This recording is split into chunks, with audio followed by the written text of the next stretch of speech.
This is the Unsolved True Crime Stories Bundle Collection, mysteries that keep you up at night. Written by Yash and narrated by Yash. The police have their theories. The public has its suspicions. But the truth remains buried. In this special collection, you will explore the most chilling, unsolved cases of our time.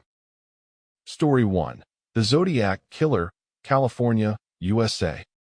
It began like a whisper in the California haze, a murmur floating between police scanners and folding newspapers, hinting at an evil so quiet, so methodical, that no one knew its shape until it struck. And then, like thunder, it rattled the bones of an entire city.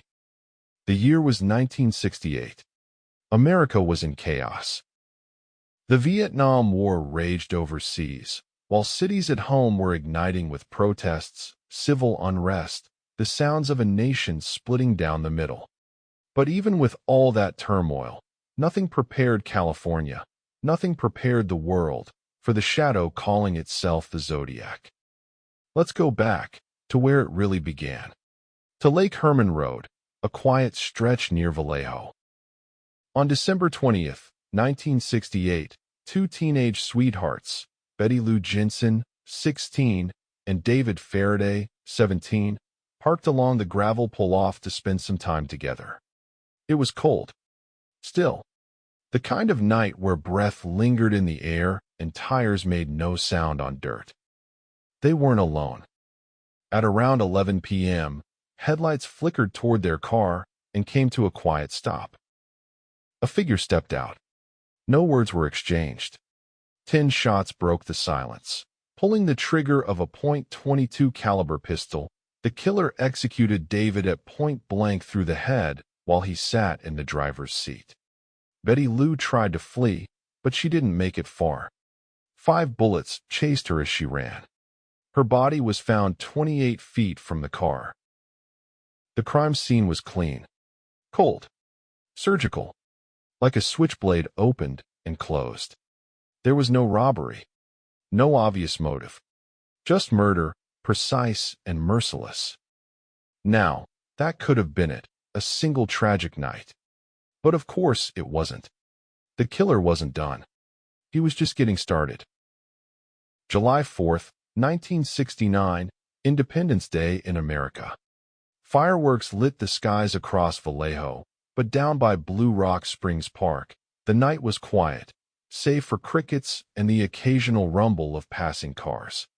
In a parked vehicle sat Darlene Ferrin, 22, and Michael Mageau, 19. Just like before. Just like before, they weren't alone. A car pulled up behind them, then drove away, then came back. A man stepped out with a flashlight and a 9mm handgun, pointed the light in their faces, and fired. 5 shots slammed into the windows, into flesh, metal, and blood.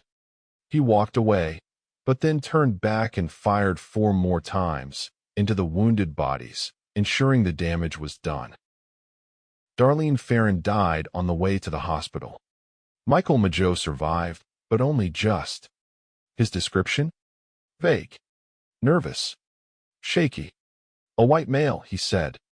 Heavy set, possibly in his late 20s or 30s. That was it. Then came the call. 40 minutes after the shooting, Vallejo police received a chilling phone message from a man with a slow, calm voice. I want to report a double murder. If you go 1 mile east on Columbus Parkway to the public park, you'll find the kids in a brown car. They were shot with a 9mm Luger. I also killed those kids last year. Goodbye. It wasn't just a confession. It was a taunt. Still, the authorities couldn't have anticipated what would arrive just a month later. 3 separate letters were sent to the Vallejo Times-Herald, the San Francisco Examiner, and the San Francisco Chronicle.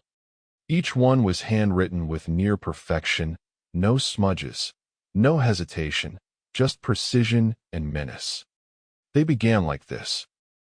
Dear Editor, I am the killer of the 2 teenagers last Christmas at Lake Herman and the girl last 4th of July. To prove this, I shall Sample complete. Ready to continue?